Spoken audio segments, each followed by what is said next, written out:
In our previous sessions, we explored the idea of classifying evidence and the difference between scientific literature and what's called gray literature.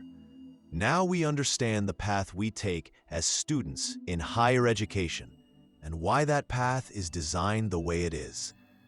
We discovered that a huge portion of the world's scientific data actually lives within gray literature.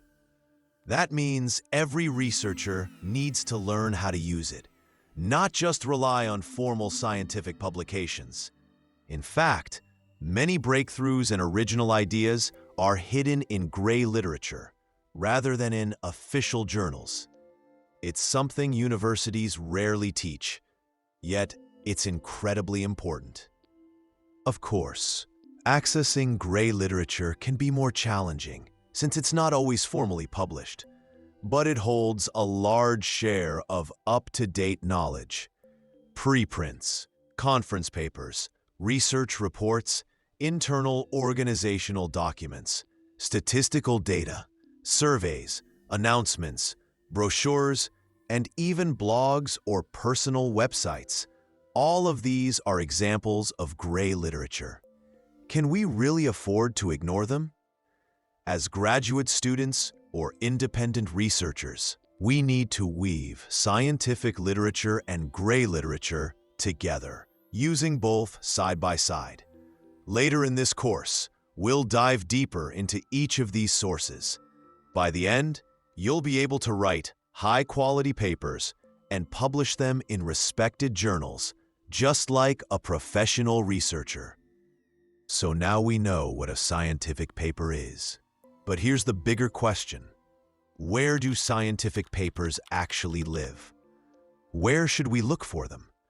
And how can we, at the very beginning of our journey, gain access to scientific literature? Friends, books are easy. We can buy them online or from a bookstore. But scientific papers are different. Typically, they can be found in three main places: scientific journals, academic periodicals, and citation databases. But what exactly are these? On the web, there are platforms where students, professors, and researchers submit the results of their studies in the form of scientific papers.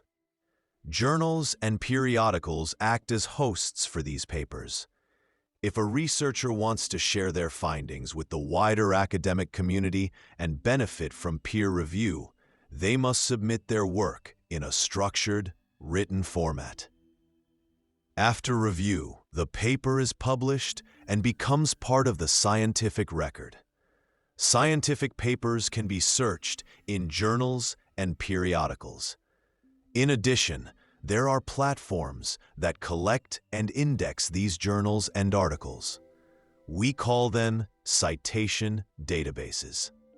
Citation databases, in turn, bring together published scientific documents from different journals and periodicals, giving researchers unified access to them beyond journal articles.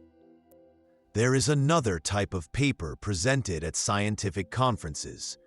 These papers are usually shared as talks or posters, offering researchers the chance to present their latest findings to the academic community. Although the review process for conference papers is often simpler than for journal articles, they remain valuable because they highlight new research directions and foster dialogue and collaboration among scholars. Before diving deeper into the world of scientific papers, we need to get familiar with the different forms of academic gatherings and events. Each of these plays a unique role in the learning and research journey, and knowing them helps us see the bigger picture of the scientific environment. Since we've already mentioned conference papers, let's start there. Conferences are typically the largest scientific events. They may last several days and bring together researchers from across the country, or even the world, to share their latest discoveries. Alongside keynote talks, conferences often include specialized panels and workshops. This makes them a hub for visibility, feedback, and building new academic connections. Seminars, compared to conferences, are smaller and more specialized. They're more like advanced classes where a professor or researcher explains a specific topic in detail, and participants have the chance to ask questions. If the same format is held online, we call it a webinar, a format that became very common after the COVID era, allowing people to join remotely. Workshops, on the other hand, are more hands-on. In a workshop, you're not just listening, you're practicing and doing real activities. For example, a paper writing workshop or a data analysis workshop is where you learn a specific skill in a short time and gain practical experience. On a larger scale, there are congresses. These are more formal, often international, and usually organized by scientific or professional associations. In congresses, alongside scientific presentations, broader decisions and scientific policy discussions also take place. Panels, or roundtable discussions, are another part of these events.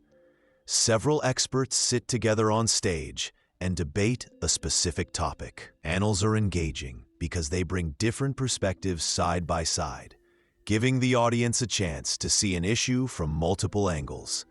Sometimes events take a more informal shape, like gatherings or friendly meetups, where people exchange ideas and build new connections. Summits, however, are more formal and high-level, usually attended by managers, officials, or leading specialists to discuss strategic and global issues. Finally, networking sessions are an essential part of these events. Their main purpose is to create professional connections among researchers and specialists. In these sessions, people get the chance to meet, talk, and open doors to new collaborations. So in this pre-research course, we've explored key concepts, things we needed to know before moving into the main modules. These sessions have prepared us to tackle more complex topics. Stay with us, because we are the first academy in the world to teach research and academic writing in a story-driven, step-by-step format. I'll see you in the next session in our new course. Until then, goodbye.